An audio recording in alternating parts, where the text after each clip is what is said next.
Good morning. This week's Toolbox Talk is on personal protective equipment. Personal protective equipment, or PPE, is different types of equipment that protect you from mechanical hazards, environmental hazards, or any other hazards you may encounter. PPE includes protection for your head, your eyes, your respiratory system, protective clothing, and other shields and barriers. Remember, your employer is responsible for providing your PPE, so if you need anything, remember to ask them.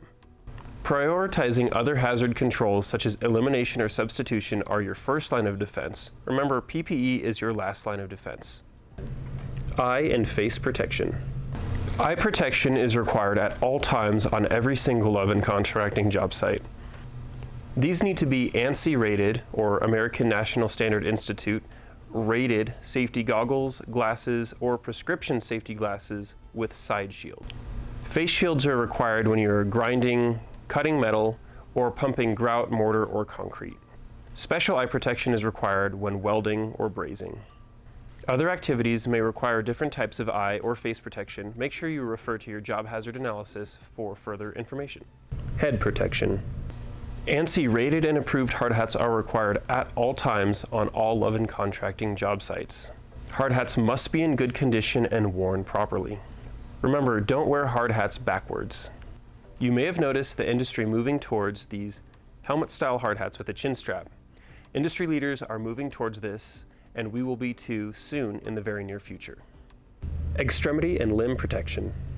All Loven Contracting sites require sturdy and good condition work boots. These do not necessarily need to be steel toe, but that is preferred. No flip-flops, sneakers, running shoes are allowed at any time. Gloves are required for most activities, especially when cutting, handling abrasive materials, handling sharp metal, and many other activities. Don't wear gloves around spinning equipment and machinery, as the gloves can pull you into the equipment. Respiratory protection.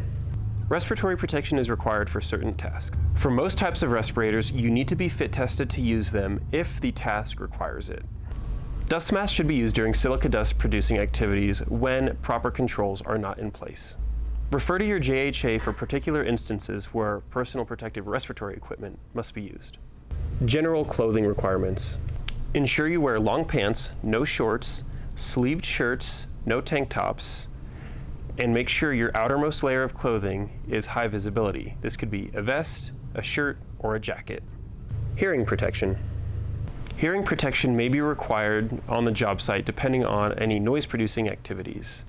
Hearing protection must be worn for the immediate user and any users in the immediate vicinity of the noise-producing activity. Hearing protection can be earplugs or earmuffs or a combination of both. Above 85 decibels, you must use hearing protection. Fall protection. Remember, if you're working at heights, you may be required to use fall protection. Please reach out to your superintendent or JHA for further information.